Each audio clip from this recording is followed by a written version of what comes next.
episode 72 of Speak On It. I am your host, Danny Ocean, as always, joined by the smoothest man on the planet, Losty Mix. How are you doing on this beautiful Tuesday? I am doing really incredible. And I don't know what athlete wore 72, but I can say Nike Incorporated was started in the year 1972, which I believe is 50 years from today. Yeah, Yeah, yeah. so Nike was started in 1972. So we can name this the Nike founder. No, better. We can name this the Phil Knight episode. Oh, the Phil Knight episode. I like that. This is officially the Phil Knight episode. Uh, let's do some housekeeping first. We have a packed show tonight. We're going to talk about week one in the NFL. Football is back officially. A lot of storylines. We're going to talk about some of our favorite things. We're going to talk about the Steelers' miraculous win over the Bengals. We're going to talk about college football. We're going to talk some wrestling. We're going to go over our draft league, our dynasty, and our redraft league. We're going to talk the WNBA Finals. Game two is tonight. Justin Jefferson is that dude. But Yes, he first, is. before we get started, as always, this show is brought to you by goingfor2.com. Head over to goingfor2.com for all your daily fantasy needs. And we also want to shout out our new sponsor, No House Advantage. No House Advantage is changing the game by offering the most dynamic fantasy sports platform available today. Play pick'em style contests versus other people for a shot at 150K or more. Download the app. Use our promo code GF2. That is G as in go, F as in four, and the number two, and get a deposit match up to $25. Choose a contest, select your player props, earn points for correct picks, and climb the leaderboard for your shot at big money every single day. You can also test your skills versus the house and earn 20 times your entry if you hit all your picks. That's some pretty big money if you play your cards right. Bet on bet on five player prop over unders or individual player matchups across every major sports leagues, including the NFL, the NBA, MLB, PGA, MMA, and even NASCAR. I didn't even know you could gamble on NASCAR. Oh, yeah, you can Again, get Formula One, buddy. I did not know that. Again, our promo code is GF2, G for as in go, F as in four, and the number two. Use it at nohouseadvantage.com or download the app on the App Store to get a first deposit match up to $25. Again, make sure to check out No House Advantage today and experience daily fantasy sports redefined because it's not just how you play, but where you play. I like that. Shout out to our new sponsors. Also want to give a shout out to the early notification gang, those people who show up from the top of the show. I see Gator J's in here. I know Gator J, fresh off a big win in our dynasty leagues, ready to talk a little bit of cash money. Mm, What's good, Jamie? Appreciate you pulling up. Also, Gator J, I'm not going to be the one to burst your bubble here, but I don't think you're. I don't think Greg is giving you a player. I think I think you can give that one up. I know y'all were talking big cash money in our fantasy league group chat, but he not trading with you. He gonna take that L. yeah, that was it got really spicy in the chat. I was like, oh wow, we starting to play for players. Just feel a little bit like that trade that America was built on. We just out here trading players for wins. Well, nah. You telling me the British didn't win that trade? Yeah, Oh, yeah, we talking about some real spicy stuff. oh Jamie, man. we'll get what we got the Browns logo at the end of the show. Yes, we're gonna talk about that logo. But before we jump to that, let's start with our main topic. So football was back, D, and it returned in a very interesting way this week one. We have a couple of storylines that the league that develop already. Kickers are not wanting to win games. Uh, Mm. the No, they NFL is don't. essentially preseason for 80% of the people who played. Ooh. Yeah, there were a lot of soft tissue injuries. I know last night in the Seahawks game, there was some cramping going on. D, out of everything that conspired and unfolded this weekend, what is the storyline that you believe isn't being talked about enough? I'm gonna start off with a big one. A big Okay. one. Preseason matters. Preseason kind of matters. Like, I understand certain players like an Aaron Rodgers or Tom Brady or those 5, 6 year plus veterans saying, "Hey, I'm good," or those guys who are fresh back from injury, especially those those bigger ones. I see that. Like a Chris Godwin can definitely understand why he wouldn't play in the preseason. I think some players who are healthy, you need to be playing in the preseason, dog. Because I know it's a give or take, right? Because for every person that makes it through the preseason healthy and maybe starts off week one very shaky, there are plenty of players who get hurt in the preseason and don't play week one. So it's definitely a slippery slope. But man, there was just a lot of sloppy football, and it was like the mistakes that you often see week one, whether it's college football or high school. But man, like the mental errors, the false starts, the illegal formations, the delayed games, that's stuff that you definitely see week 1, 2, 3, 4. You shouldn't see as much week 11, 12, 13, 14, right? Yeah. So I definitely think preseason matters. And I mean, there are some players who are they're good. I mean, they don't really need a preseason because they're that good. The Josh Allens of the world, I can understand why he wouldn't play in the postseason. But man, he did play in the he wouldn't play in the preseason, but he did play in the preseason healthy, and he looked damn good. Patrick Mahomes played in the preseason. He looked damn good. So I definitely think preseason matters, man. That's a good one. I didn't think about that. For me, it is my defensive player of the year, Myles Garrett. He had 2 sacks against the Panthers, and he looked really dominant. Myles Garrett looked great. I guess the second one for me, it's kind of not a big storyline, but it is. Patrick Mahomes is that dude. He is him. Dog, he went to Arizona and just beat. That was his preseason warm up. He beat the piss out of Arizona. But he played in the preseason though. He did play in the preseason. Okay. So I'll start with you on that Chiefs Cardinals game, man. Okay. Whew. Cliff Kingsbury. I'm starting on y'all side. Cliff Kingsbury. Before the season started, I said you guys are going to dig a hole for yourselves. Man, you did not have to make me look so right so early. You did not. Yo, they did not. The Cardinals did not leave the locker room. The Cardinals did not leave the locker room for that game. Man, and it makes you wonder if the absence of D-Hop, even with Hollywood Brown being there, like, is this what the Arizona Cardinals are going to look like? Because it's going to be scary in that division. And I'm going to tell you what, Cliff Kingsbury, if you let Pete Carroll and Geno Smith outperform y'all this year, and they didn't give their quarterback $200 million, it's going to look spooky. To your second point about Myles Garrett and the Cleveland Browns, again, well, let me go back again. Patrick Mahomes and the Chiefs, y'all exactly are who we thought y'all were. Shame on anyone who said you wouldn't be good without Tyreek Hill. It's okay. Y'all are both good players. 2 legends can coexist. Now, to the Browns, Panthers. It's almost like, I'm going to be honest with you. Carolina, there should have been no reason y'all lost that game. There's no reason y'all should have lost that game. I also don't think y'all should have even got down that game either. There's no reason y'all should have gotten down that game the way y'all got down that game to a team who doesn't even have their actual starting quarterback. Essentially, the Browns were daring the Panthers to stop the run, and they couldn't. Which I'm glad because I have Nick Chubb. Is it going to be a long season in Carolina, or this was an anomaly? Well, I'm glad because I have Nick Chubb in fantasy, so I'm glad. When we broke down the NFC West, I told you that Cliff Kingsbury might not make it to the end of the year, and that he might get fired real quick. And like you said, if Pete Carroll and Geno Smith 4-0 and you 0-4, you're not making it to the bye week, my guy. Now, I'll take it a step back because 4-0 is really unlikely for either one of these teams, well, especially the Cardinals.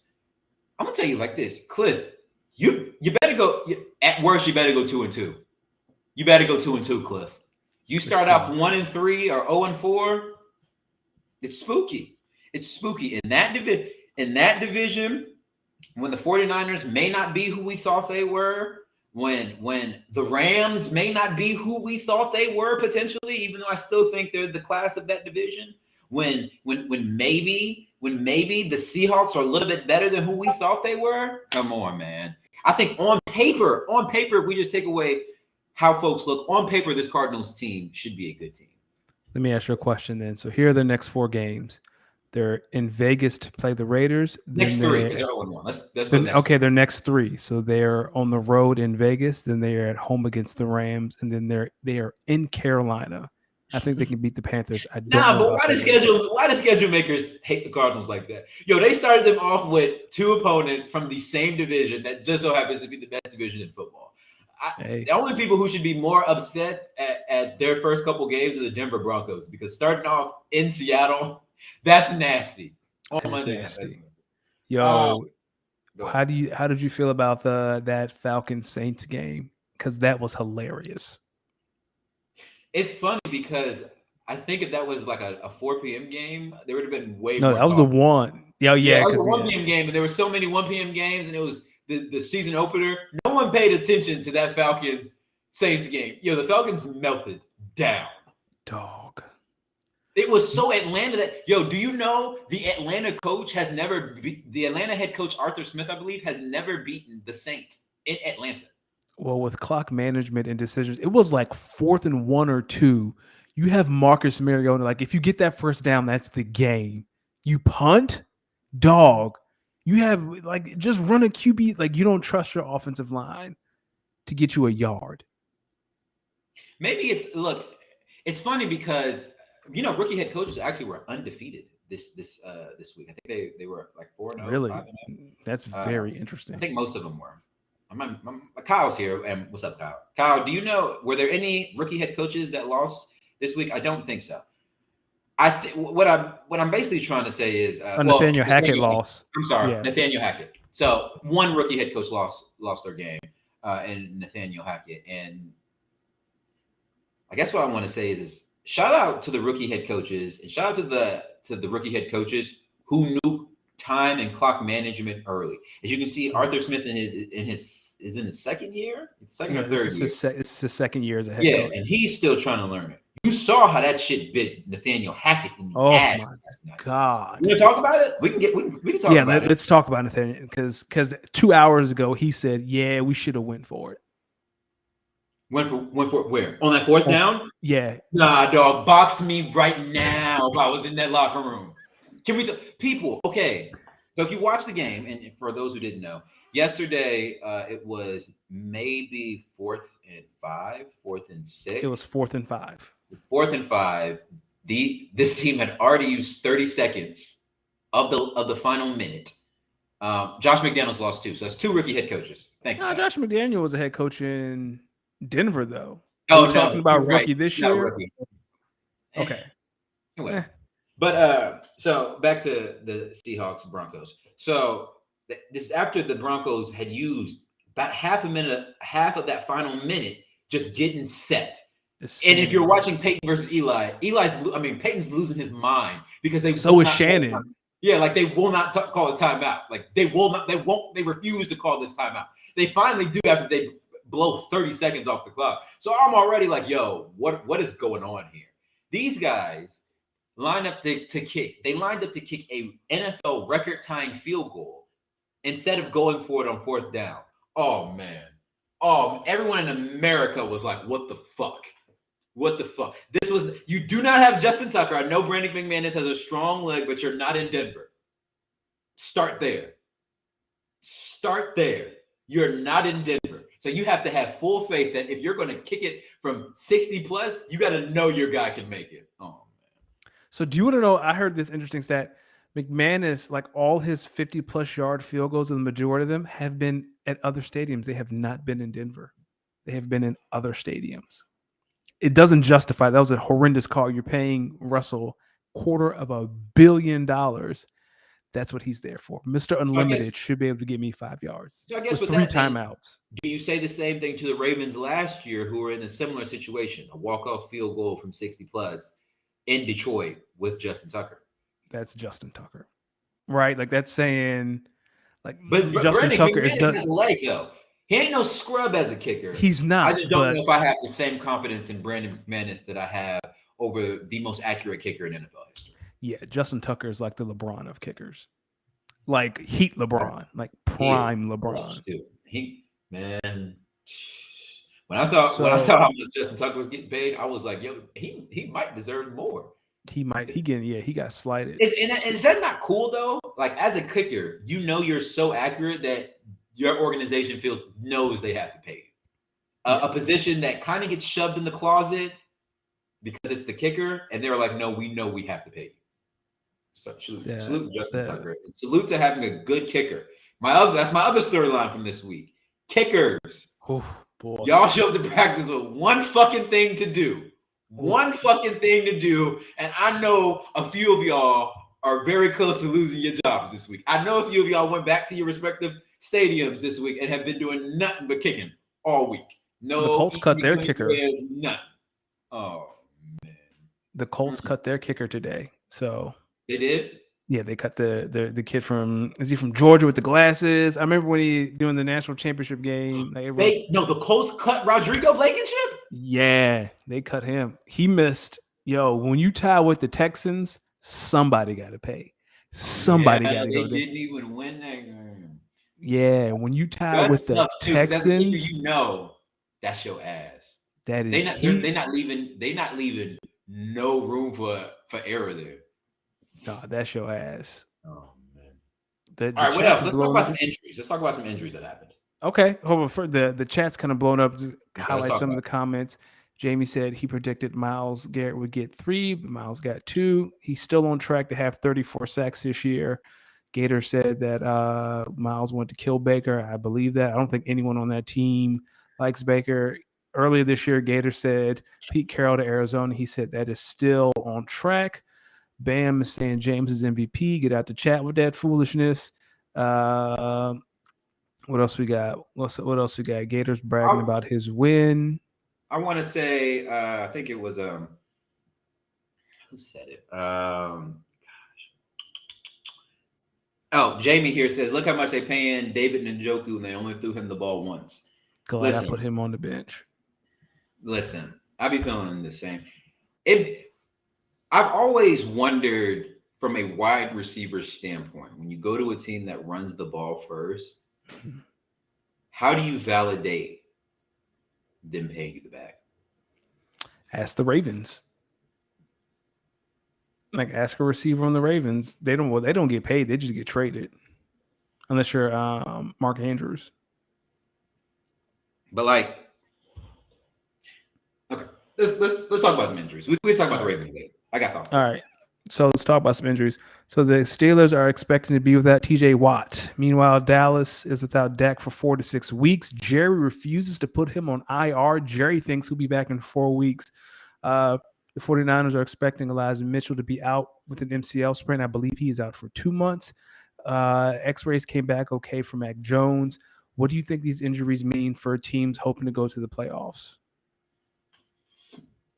I'll dissect all these. So I'll start with the Steelers and TJ Watt, who I believe thinks he's going to be back a little bit sooner. So I think TJ believes his season's not over. TJ, as a spectator of the game, I hope you come back. Yes. Definitely want to make sure you're healthy.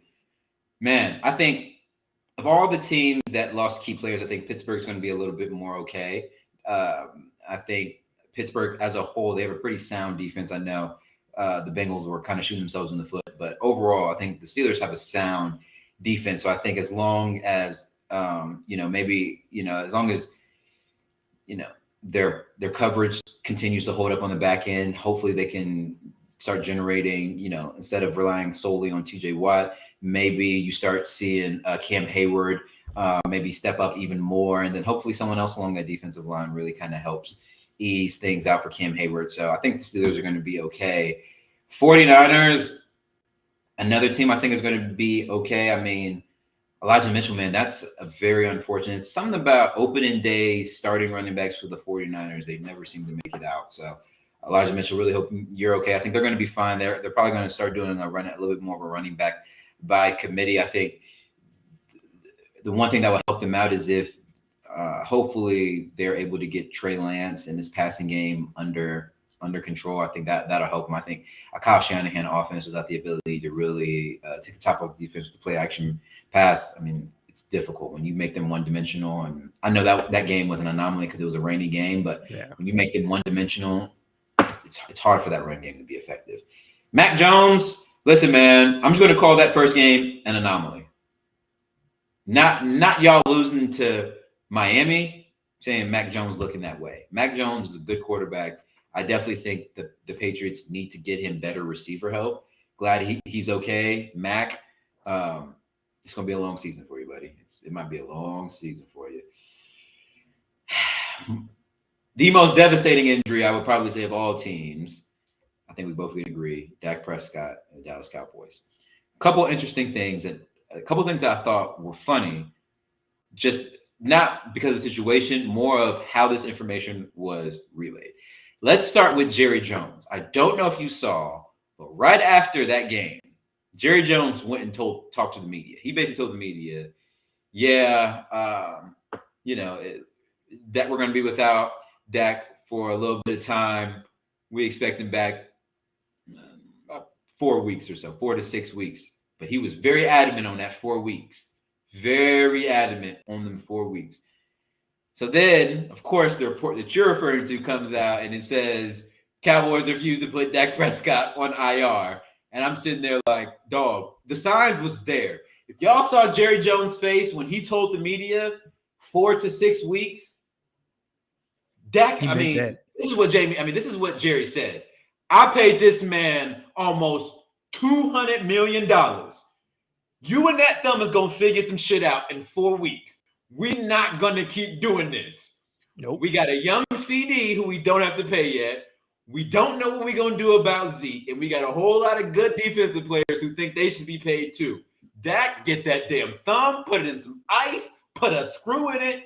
4 weeks, dog. And he looking at Mike McCarthy. He's telling you 2-2, 3-1. I don't care. Because Jerry was like, yo, he was kind of like, yo, even before this bum dude got hurt, we was some ass. And we didn't look good. We did not look good. Jerry, I don't think Jerry wants to hear the excuses. Jerry is saying we got a competitive football team. And I know we lost our starting quarterback. Prepare Cooper Rush or whatever his name is. Dak, hurry up and get that shit done.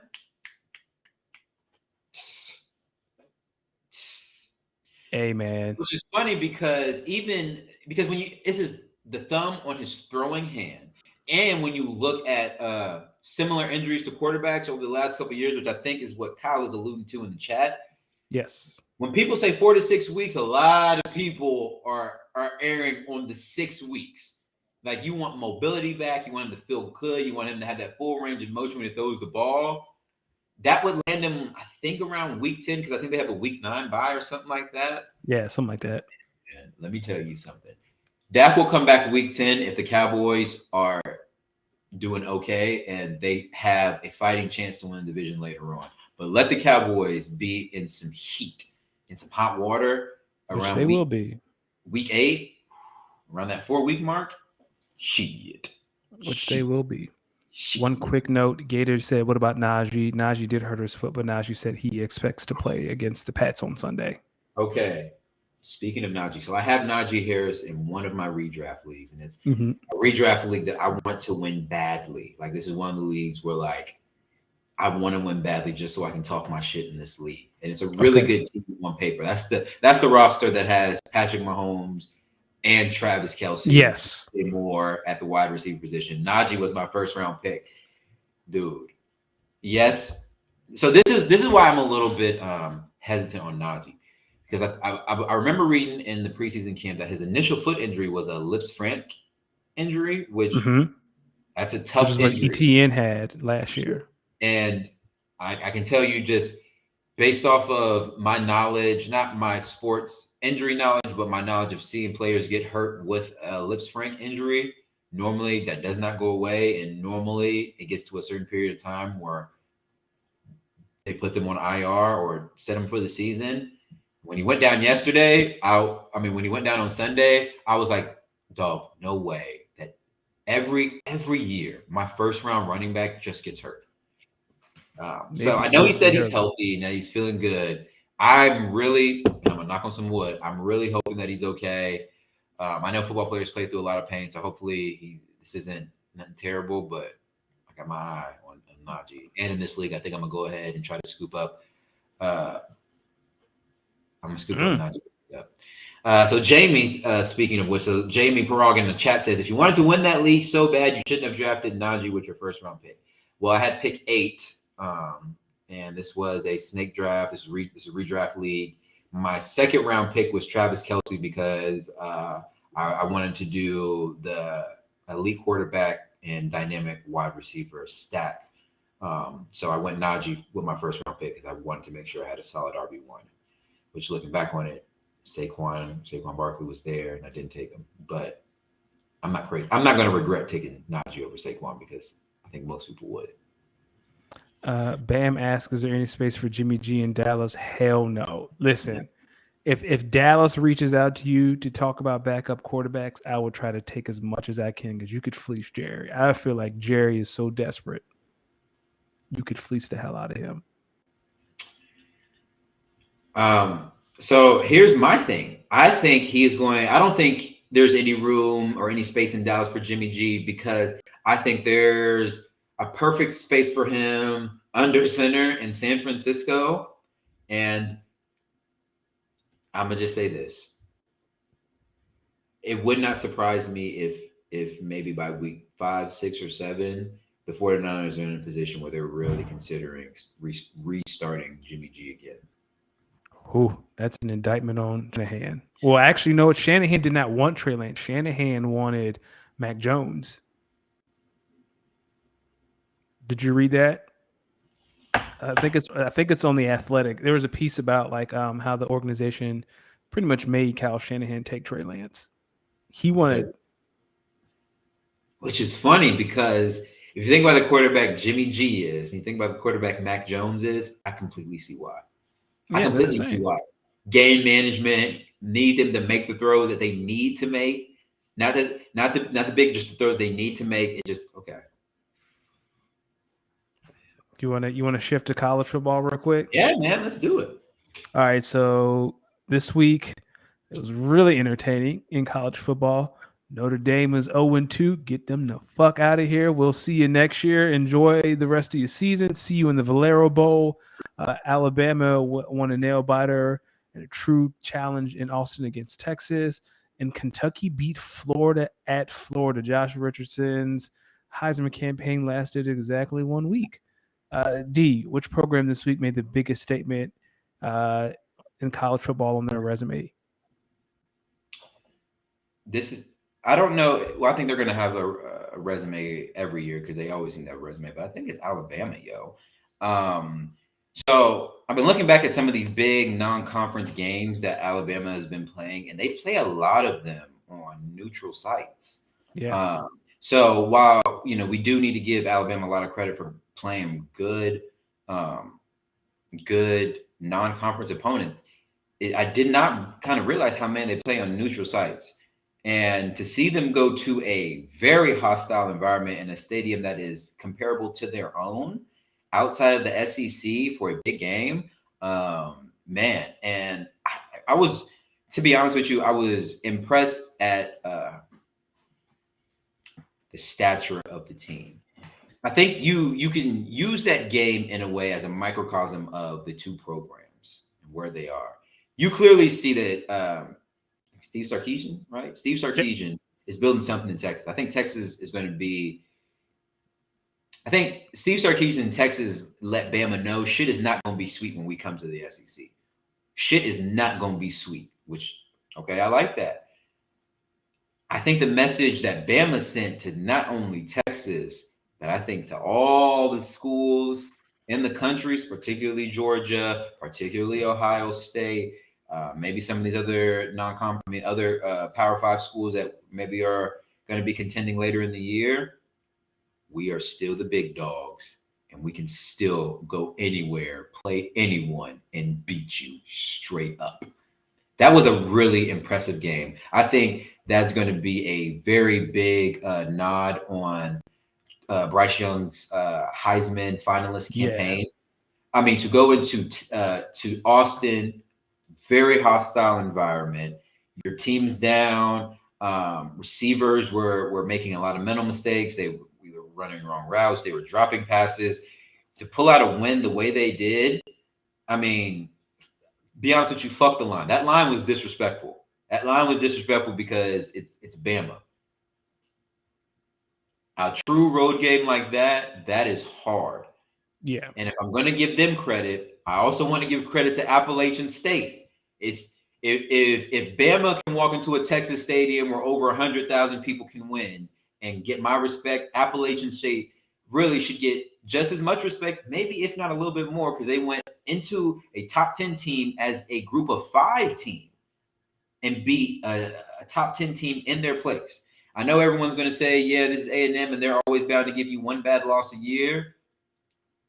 Not Appalachian to State them. played North Carolina tough too. So clearly they are a good group of 5 school, group of 5 team, right? Which I believe Kirk or Herbie or someone gave the stat that since maybe over the last decade or so, outside of the Bamas, Clemson's, Georgia's, and Ohio State, Appalachian State in terms of wins is right up there.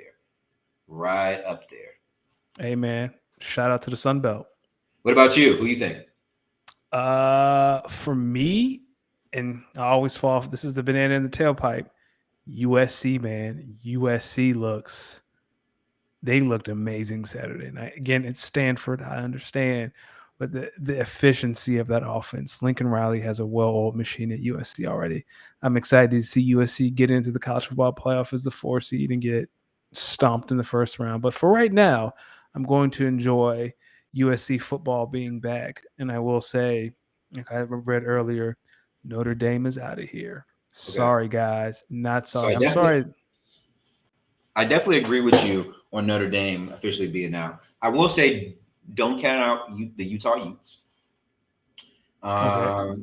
And I will also say, I know they got mollyrocked by the defending national champions, but Oregon might have something to say about it. Did Oregon play last week, or did Georgia beat them so bad they canceled the game this week? I didn't see No, Oregon on the schedule. no, Oregon had a game last week. I think it was their Autzen opener. They won pretty convincingly, albeit Okay. I don't know who the school was. I don't remember. Um, so Bam asks, doesn't Texas have the biggest wallet in college football? It's up there. It's up there. Right up there Man, with Bama and LSU. ain't LSU. no money. Ain't no money like oil money. You're right. Jamie said Ohio State has a pretty easy path to the championship. I mean, they're still my pick to win it all this year. I think it's going to be a Bama Ohio State national championship game.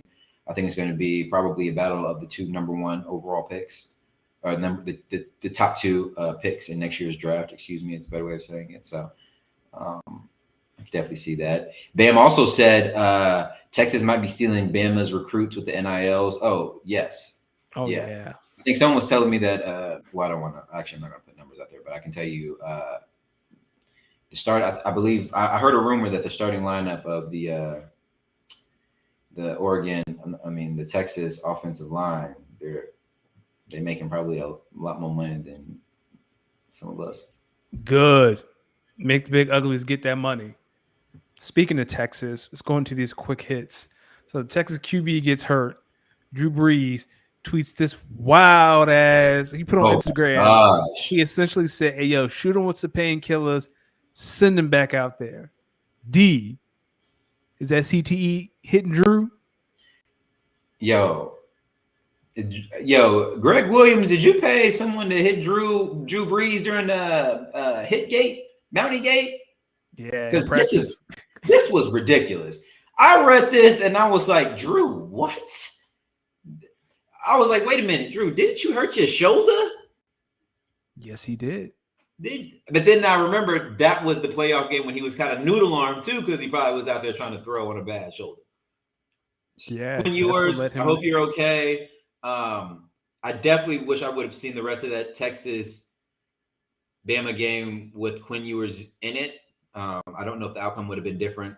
To be honest with you, I don't know because I think if that would have turned into if that I think if Quinn Ewers was in the game, it would have just went from a defensive struggle to a straight shootout. And then I think defenses get tired, and I think Bama would have won because they probably have a better team. I think Drew Brees is smoking the strongest Louisiana Kush right now. That would be interesting. Did you see the picture of his sons in the shoe store, like they were posing with Drew in the shoe store, and they listen to rap music. Did you see that picture? Nah, what was it? All Nah, right, you got. they would. I'll send it to you. Um, so let's talk. Let's shift back to NFL. The Packers lost Week 1. D, what's the state of the union to Packers fans right now? What do you want to say to? Do you guys call yourself Packer Nation? Like I don't know. What does the fan base call themselves? I just call. I don't know. Maybe Kyle has a better name for the The fan base. Legion of Packer fans. Um, I will say this about the Packers. You know, honestly, I picked the Packers to lose this week 1 game to the Vikings. I don't. I want people to know that as a Packers fan, I've been watching us a little bit long enough to know that Minnesota game at Minnesota is always a tough game for us. It's a tough place to play. That was um, first time we were seeing Kevin O'Connell and his variation of that offense with those athletes. It was a hard game. So I picked us to lose. I will say I didn't expect defensively for us to be that off. I mean, part of me, I was really curious to why Jair didn't travel with Justin Jefferson the entire game. At the same time, guys, you can't stop Justin Jefferson, so you have to contain him. And we didn't even do a good job of doing that. That was bad. That was really, really bad. But we also shot ourselves in the foot a lot. Drop passes, so on and so forth. I think back to last year's week 1, we looked terrible. And we came back week 2 and looked a lot better. So I think this is going to be, this next game against the Bears. Hopefully we clean some things up and we look better. Like Gator J said, let's not flip out about the Packers yet. Remember same deal week 1 last year. I agree, Gator J. I just want people to also realize this is an offense that is without 112 receptions. You know what I'm saying?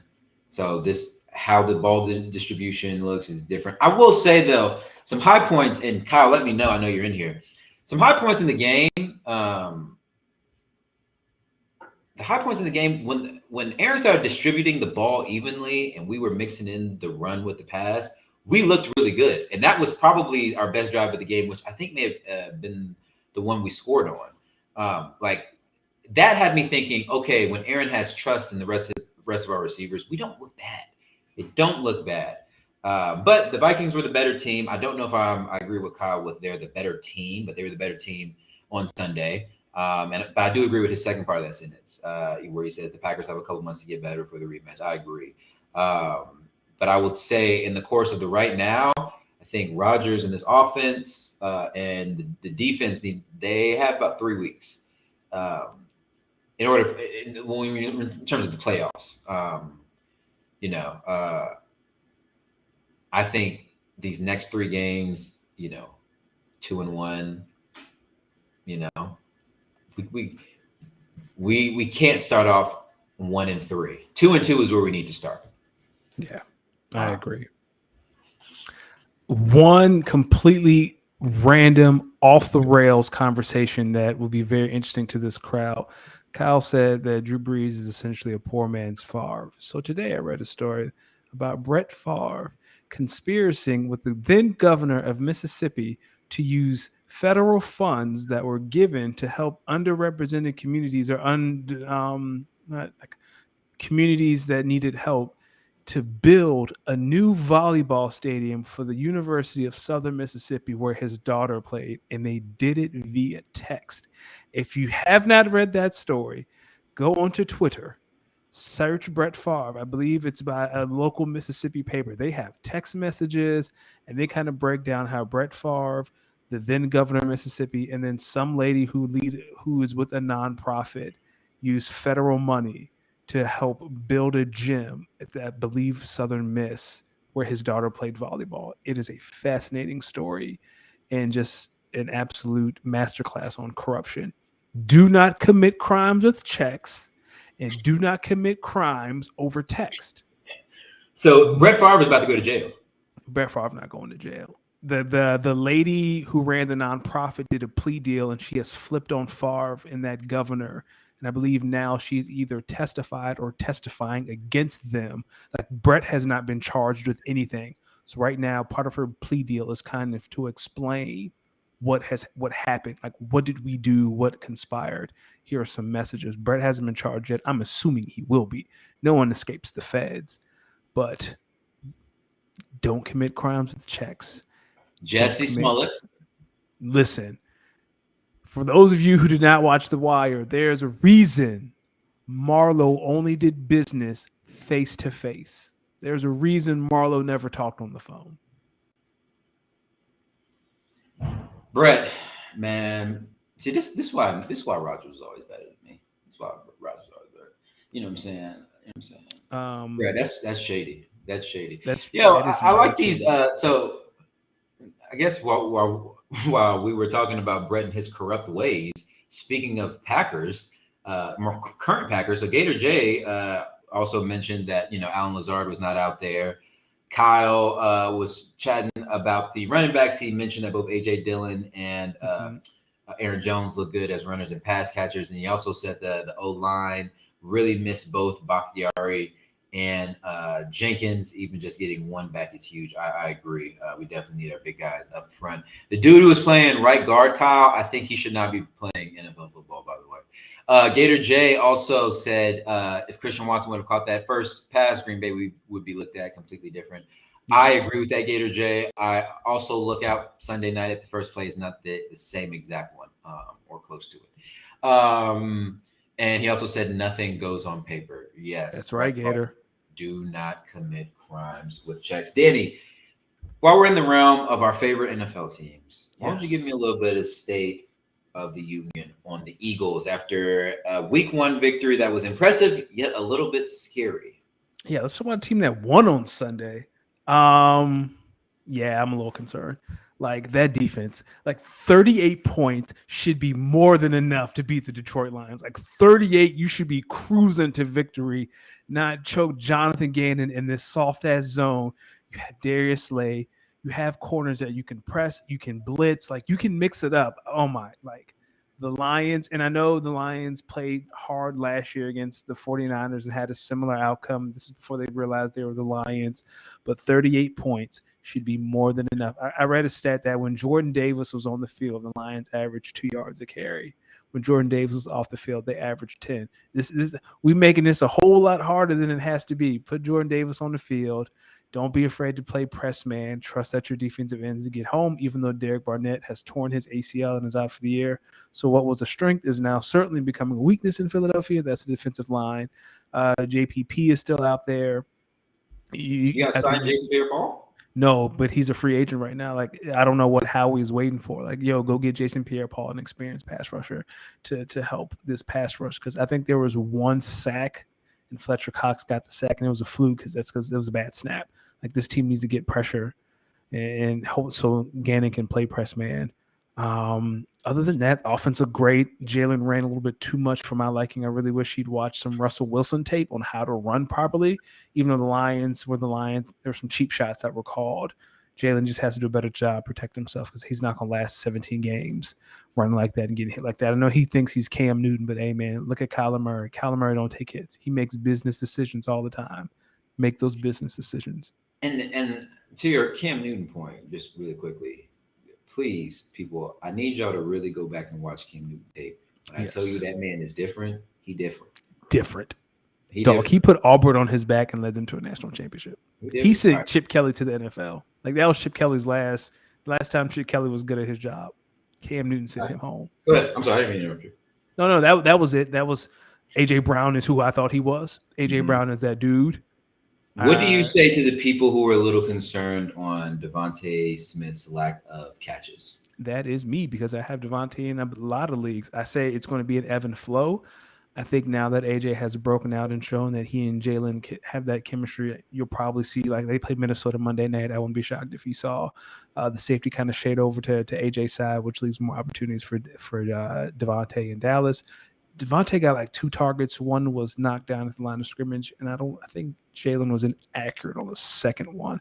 I just think games like that, when A.J. Brown is taking 3-yard slants, 20, 30 yards, you just feed him, right? And same with Devontae. Like if Devontae's having a game where he's just eating, like you just force feed him.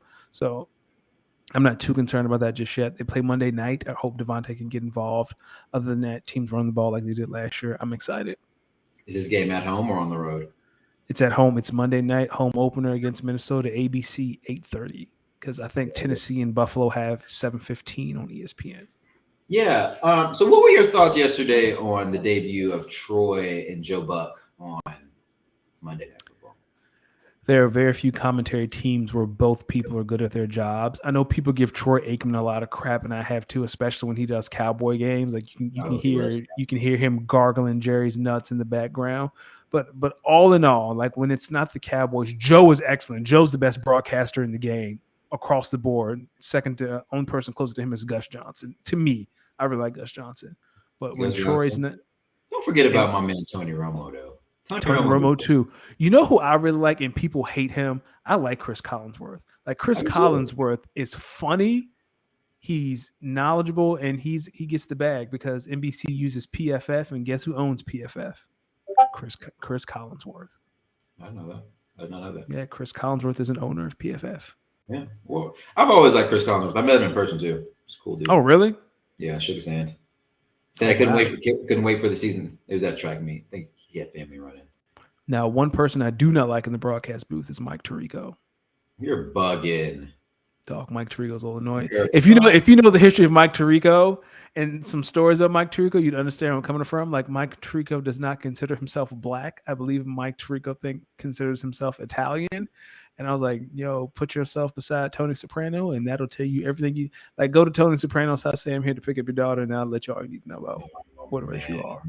Nah, not you saying. Nah, not Mike. Mike, not like that, man. Come on. I'll send you some stuff. Yo, bam, chill. Tony Romo was excellent. Okay. I will say about Tony. Oh, and you forgot a real goat, Kevin Harlan. Oh, sign me up for Kevin Harlan. I know we're talking about all across the board. I thought we were talking about football. Yeah, Kevin Harlan. Kevin Harlan does football. He calls CBS games. Oh, is he the second team for CBS? Second or third. I usually because he does them with what's that black dude's name? Who does yes. Yeah, I know what you're talking about. But Kevin Harlan calling football game. I like Kevin Harlan's football games more than his basketball games because basketball games, you're just chilling. He goes crazy on like the bigger, the big dunks and stuff like that. Kevin Harlan calling the football game. Oh man, when there's a big touchdown, I love when he calls like Chargers games, which is normally what I see him call on CBS. When he calls Chargers games, he goes crazy for Herbert touchdowns. Pause. Crazy. That's funny. All right. Since we're talking about going crazy, the Dolphins and as we talked about earlier, the Kansas City Chiefs look good, right? Did this trade help both parties in your opinion? I think the Dolphins got lucky because they played the Patriots. I don't think the Patriots are good. I know you believe in Mac Jones. I want to see the Dolphins play a team that has that's playing a competent quarterback on the other side to see how they look. Let's see who the Dolphins play. But it still wouldn't matter because Tyreek wouldn't play the quarterback. He plays the defense. I mean, there wouldn't be such a large room for error on the Miami offensive side of the ball because you're playing a quarterback who sucks. So the Dolphins play the Ravens on Sunday, then the Bills, then the Bengals. Let's talk again on October 9th. Okay. Like, let's see. But Patrick Mahomes is that dude. Like we talked about that earlier. It looks like he's Tom Brady on crack, on steroids, not crack. Yo, for all you guys out there, if you have him or don't have him, or if he's available, go look at Marquez Valdez-Scantling. I got him in a few leagues. I got him in a league where I have Patrick Mahomes, but I don't have Travis Kelce, so I picked up Marquez Valdez-Scantling late. He might have some value. Go ahead. To say before we jump into our fantasy leagues, we have two basketball notes to pick up on. So let's talk about the Warriors. They sound like they explored bringing back Kevin Durant. You know what I thought when I heard about that? What? Y'all lucky. Because it's all fun and games until the Warriors really do some shit like bring KD back. If they wanted that to really happen, not everyone upset. No, but what you do back there? Well, you go back there, you're so good. Man, you go back there. Yeah, lucky he don't want to hear y'all shit. I don't think Kevin Durant cares. Like Kevin Durant on Twitter has been absolute gold the past couple of years. I love the fact that he doesn't care anymore. Like when that dude was it a month ago, that Mm-hmm. dude was like, my car was broke down, yada yada yada. I still went to work, unlike Kevin Oh, I Durant. know that. Yeah, and Yeah. Durant was like, "So you bragging about being broke and driving a piece of shit car?" Like, yo. this be this be my thing. Like Kevin and Kevin Durant said it best. Like, yo, y'all sit around and y'all can talk y'all's cash money. Yo, I got time today. Like, yo, I I got love it. time today. Let's do it. I be thinking that's funny. Like, yeah, if y'all can talk y'all's cash money, why can't y'all? Just because I'm a few Yeah, millions up, I can't talk my cash money back. Now what's up? Shut up. talk to him. I What about I the think if you can. WNBA? Oh, first I say if you can get Kevin Durant for the Warriors and not give up a lot, do it. WNBA finals are here. Game one was Sunday. Vegas beat Connecticut. Remember the WNBA finals best out of five. Game two is tonight. I believe it is on right now. Shout out! I will say, it comes on at 9 o'clock. Thank goodness, I'll get to watch it. Um, Vegas just looks better. Chelsea Gray, y'all, if y'all have the time, Chelsea Gray is just. I know Asia's going to win Finals MVP if they win because she's been consistent. Like I know Asia's going to give me 20, 10, 2 blocks, and 3 steals.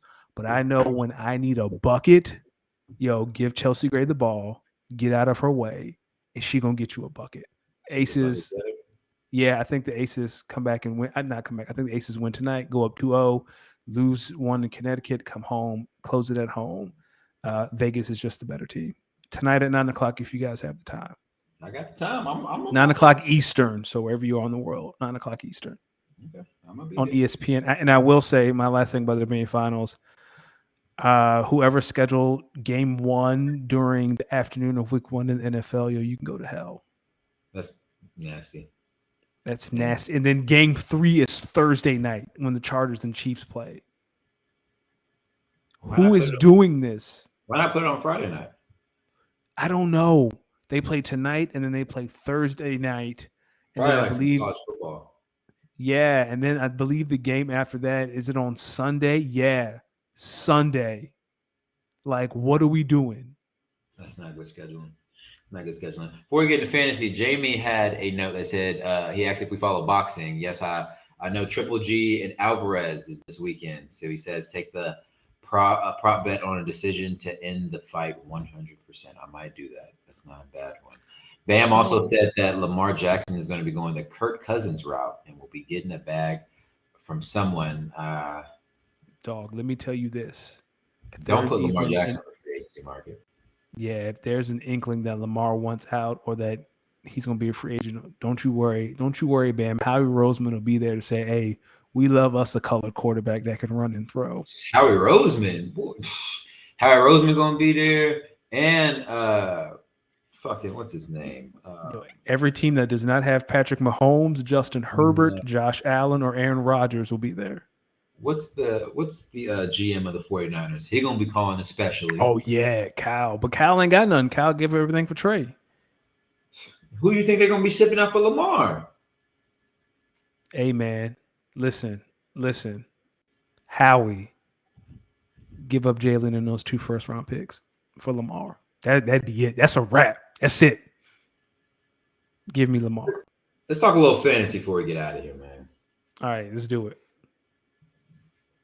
Oh wow, man, they're going crazy. Kyle, should the NBA season start sooner? No, I love that the NBA season starts around Halloween. Lamar to Tampa, that would be funny. That would be funny. Kyle, to follow up on his NBA, he says he likes having the first games of the regular season the week of the NBA finals, but on days where they're he's talking about the WNBA season. Oh, okay. Yeah, for the WNBA, it's just better scheduling. I don't mind. Well, they do start. I think they do start a little bit after the NBA finals. Yeah, I think the first week of the like you said, the first week of the NBA season is like during the NBA finals. I don't have a problem with it. I'm just saying, like, if you're going to schedule during football season, if you know your finals are going to run during football season, do not schedule finals games on Sunday, Monday, and Thursday. Mm-hmm. Let's talk fantasy. So you want to start off in dynasty? You want to start off in our redraft? Let's start off in Dynasty. Let's start off in Start off in Dynasty. Let's dynasty. get some Okay. Dynasty numbers in How this. was your weekend dynasty?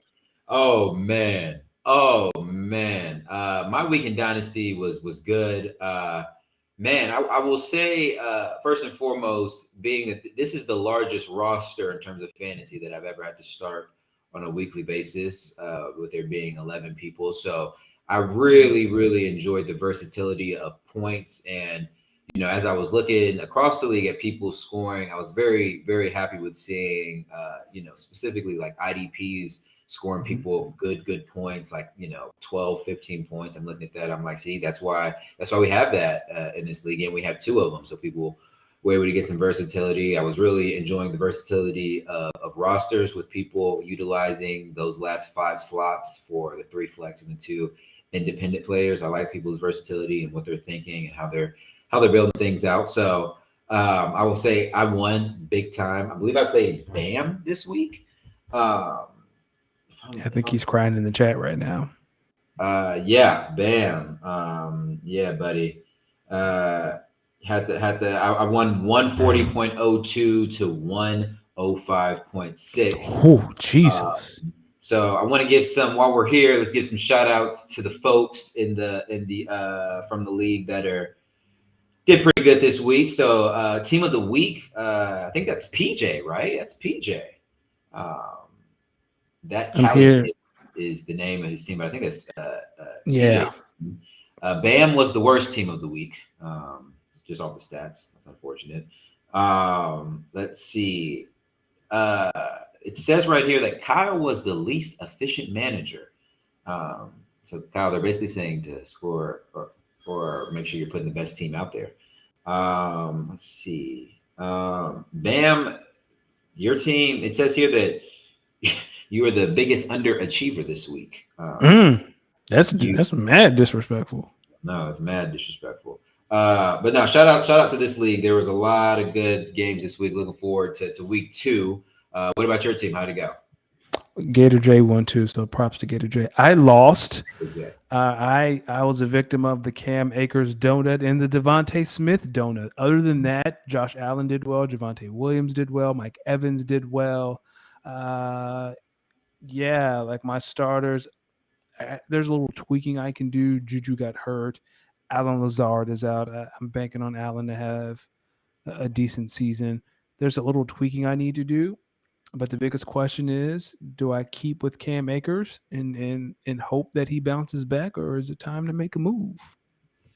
I would say I would say personally I would maybe slot someone else in there maybe this week, see where it goes, and maybe pick up an insurance running back if you can, if there's one out there. So that's I feel better about this dynasty league than our redraft league. All right, well, let's get into our redraft league. So, first and foremost, I know there's some folks in here who aren't necessarily in the redraft league. This redraft league, 10 team PPR. We had week 1, like most folks out here. I actually did pretty well last week. I won 138.2 to 95. This is standard rosters, for everyone out there wondering. Standard rosters. Felt pretty good about my win. I would say I'm a little nervous on Keenan Allen and Chris Godwin both going down, so maybe I have to get a little bit stronger with some wide receiver depth. But I got Justin Herbert at QB, so I'm feeling pretty good, man. Feeling pretty good. I got a question for you, but I'm gonna let you talk about your team. Yeah, so for me, in that league, I have Joe Burrow. The 4 interceptions did not help, but even with that, he still had 18 points. I am confident in this league. I hope Derrick Henry gets his life together. I was really banking on him to run all over the Giants. He did not. He had 82 yards, which is okay. Nick Chubb did his thing. Debo Samuel had his rush TD. I'll chalk that up to the weather. I'm not worried about that. AJ Brown, beast. For me, it's tight end. Cole Kmet had nothing. So for me, it's about maybe finding an insurance policy at tight end. There are some people that are available in that league that I could look at. Logan Thomas is there. Albert O is there. Higby is there. Robert Tunyon is there. So I might have to go to the well and try something else at tight end. But other than that, I know I lost, but I am confident in that redraft league. Speaking of which, I know the folks out here that are watching don't know because they're not maybe not in the league, but uh, a certain commissioner weekly report was Yes. introduced into the league today. I guess before I speak to it, do you want to kind of let the people know your thoughts about it, or what? Yeah, so you have put together this beautiful report that shows the winner of each game. You have your game of the week. Hold on, let me pull it up because it is for those who aren't in the league. It is extremely it's a work of art. In all honesty, where there's so many texts. Here it is. Yeah, you give us the game of the week. You give us standings. You give us the highest because in this league, there are prizes for like the winner of your division, the highest scoring. So you keep us up to date on that, which also lets us know the loser of this. They have to either leave the league or they have to pay half of the winner's dues the following year. So you also give us an update on the race for last place, which is really helpful. As of this week, I am eighth, so I am not in last place yet, but I really need to get my act together. Yeah, it's a beautiful. I'd love to hear what inspired you to do this because it is a beautiful piece of work. Yeah, I guess. Well, thank you. I really appreciate that. I guess what led me to it was I remember when we were first putting together the Dynasty League and Sleeper, Greg who's in our redraft in Dynasty League, he was telling me how Sleeper makes weekly reports, and I was like, oh, that's pretty cool. Kind of upset that ESPN doesn't do a better job of that. They just kind of give you a report of your game, but not the overall league. So I knew I needed to kind of keep score of everyone's points pretty effectively. And I figured I shouldn't be the only person who's keeping track of this. What fun is it if I'm the only one who's keeping track of this? I need to find a way to share this information out. So I just um, started kind of researching what some good fantasy reports kind of detail and thinking about our league and the money and put together this report. So glad that the league's liking it. We're expected Tuesday mornings, and I'm hoping that over time, some real shit talking starts happening more consistently. I noticed earlier it took a little bit of time, but I finally got something going. So, that's why I really put the commissioner's power rankings in there. Yeah, that was funny. So that's all about just getting people to shit talk. Like really, when I do it, I'm looking at who won, and then for the folks that lost, how much bench points did you leave, and then that kind of factors in where I think you are overall. It's a Those beautiful piece of rankings work. are like when Jordan in the chat asked who's worried about the commissioner's rankings, I was like, well, yeah, it's right, but that's what it's for. It's to That's get what some it's for. conversation. So glad you guys like it. We got some people in the chat talking about it. So Gator J said, "Wait, what? We don't get this in Dynasty. What are we doing wrong? Asking for the 7 other managers in our league." Gator J, we get one. It's actually in the Sleeper app. That's probably Where is it in the app? Because I don't see it. in the league chat. Just go to the league chat and you'll see it. Oh, okay, cool. You just click on it. Bam said, "I had no clue about the report. Looks great." Yeah, Bam. Yeah, the report is really really cool. I like that. Gator said, "F the sleep reports." Gator, I don't know if I have the time to do one for the Dynasty League and this redraft league. I like the sleep reports too. In all honesty, I'm a little biased. I like the functionality. Bam said, "There's a nice bowl of chocolate ice cream next to my team." Oh, that's unfortunate. Oh, damn, Bam. That's unfortunate. Um, I don't Do know, you man. have You got anything else? We covered a lot, man. we do have to do one more thing for Jamie. He had to go, but he talked about I don't know if you got to see this, but the Browns logo for their field is not the dog, it's not the helmet, it is an elf. I don't know when the elf became a symbol for the Browns, but he wanted to hear our thoughts on it. I saw it before coming on air, and it looks terrible. I don't know if you're trying to scare kids for Christmas, like if the bad kids go to the Brown Stadium, you get to walk past the Deshaun inflatable on the field to the elf, but it is terrible. Yeah, the Browns are definitely trying to scare the fine-looking women away with this one. I can tell you that one. I saw this and I was like, okay, so when you guys say you're the Cleveland Browns and you have a section of your fan base that is the dog pound, Yes, how the hell did you get to the Keebler elf? How did street. we get here? We need to know. With that being said, I saw the mascot and I'm like, okay, so is he like a brown, as in a brown E? So then that's either racist or this guy is toilet paper. Either Make way, sure. I'm very confused. You know what, Browns? Figure it the fuck out. If you guys are competitive in the AFC or in your division, I guess people are going to be loving this mascot. So, whatever. But this is weird as hell. I think we have one announcement to make. We do. Do you want to make it? I feel like you'll hit it better than I would. I got you. I'm happy to relay it to the people. So, you know, I know that for the folks out there, there's a good amount of people, or a good amount of people who show up every week, and they show up in the chat with a bunch of questions that we chat through online. But me and Danny also know there's people who maybe listen to the audios and where whether it's on Spotify or Apple or whatever, who maybe have questions that we don't get that to answer. So if you guys have any questions, starting next week, we are going to be answering at least 2 or 3 questions on in our quick hitter section to end it. Speak to us is what we're gonna call it. So if you have a question, send it to speakonit14@gmail.com. That is speakonit14@gmail.com. SPEAKONIT14@gmail.com. Send us some questions, sports related, whether it could be, maybe thoughts on teams, predictions, games, maybe it could be appreciation of legends, greats. Holler at us. We're going to make sure we answer at least 2 a show, but maybe we're feeling good. So we'll try to get to as many as we can, but 2 a show for sure, starting next week. For those who are in the chat, this doesn't mean we're going to not answer your questions. Of course, we save time in between all 3 of our segments to answer the fans. But never feel afraid if you're in the chat to send us questions to the email to make sure we get those answered as well. So can't wait to introduce Speak to Us next week.